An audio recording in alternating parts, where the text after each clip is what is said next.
doktor kontrak sejak 2023 hingga 2025. Kerajaan Madani meluluskan 1,500 jawatan tetap tambahan bagi menyerap doktor ke jawatan tetap.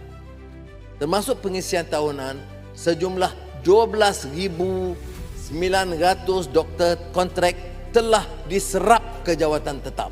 Sukacita diumumkan, kerajaan meluluskan seramai 4,500 doktor kontrak akan ditawarkan jawatan tetap tahun depan.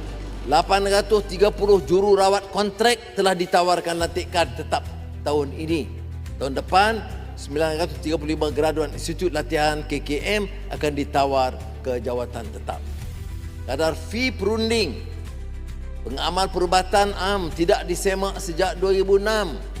Kerajaan bersetuju menetapkan semula kadar fee perunding antara RM10 hingga RM80. Sukacita saya umumkan, kadar allowance tugas atas panggilan etap yang tidak dikaji sejak 2011 dinaikkan sekitar 40%. Dan ini juga rekod kerana kita mula dari 1 Oktober. Maknanya doktor boleh claim dari 1 Oktober. Ini jarang-jarang berlaku. Bila kita putuskan belanjawan, kita beri ruang kepada doktor yang bersusah payah bekerja, yang bertugas aktif dan sebagainya, dan kita awalkan ke 1 Oktober.